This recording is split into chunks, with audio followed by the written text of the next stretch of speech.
the environment around us is one of the largest construction projects ongoing in Northern Europe, at least. So the city of Gothenburg is going to be doubled, the city center, in the upcoming years until 2050 at least.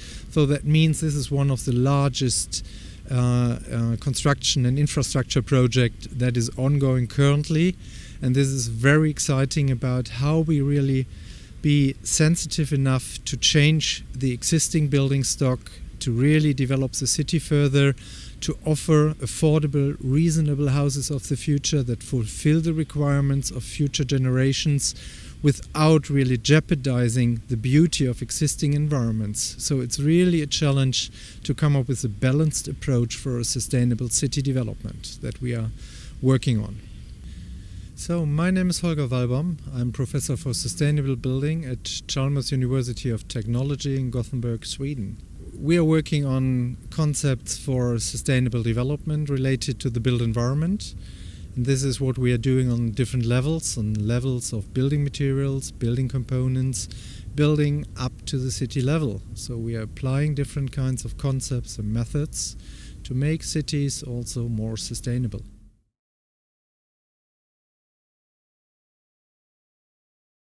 For me, the SDG 11 is really important because already today more than 50% of the world population are living in cities, and this number is going to increase in the future.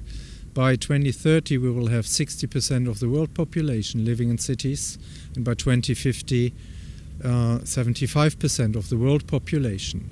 So cities will be the major driver for sustainable production and consumption.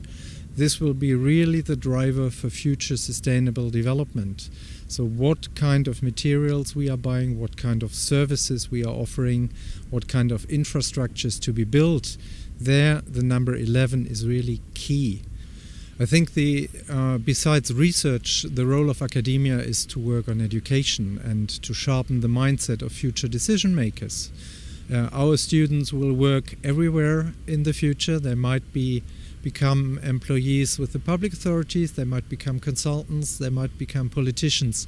So for us really to make them aware about the importance of sustainable development goals and sustainable cities and community is really key, and therefore I think also that academia has a reasonable role to play.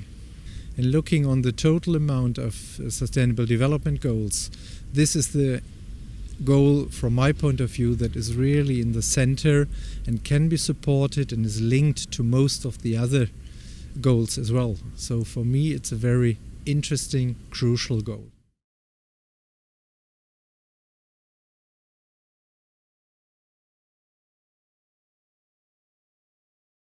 Since we are talking about the goal number 11 about sustainable cities and communities, I do see a huge responsibility on behalf of the community, so public authorities, and thus I would like to invite the board of the Convention of Mayors to meet. These are relevant people that can heavily influence our future communities.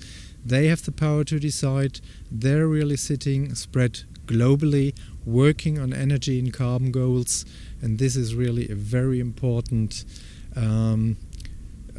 group that I would like to have a fika with, especially coming up with a discussion on a holistic perspective that goes beyond energy and carbon, is taking into consideration social and economic implications at the same time that we really have a sustainable, holistic development towards more future sustainable communities and cities.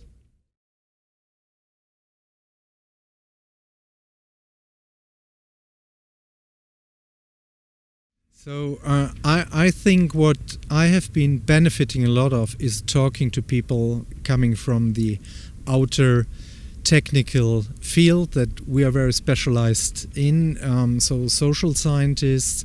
I really learned a lot when talking about psychologists, how we as individuals behave, how we really can motivate people to become one of the change makers for future sustainable development. So for me this is very interesting to meet this kind of people. It's demanding because we really have to learn to understand each other, but it's so much beneficial to get this perspectives and knowledge as well into these kind of dialogues, that I do appreciate it a lot.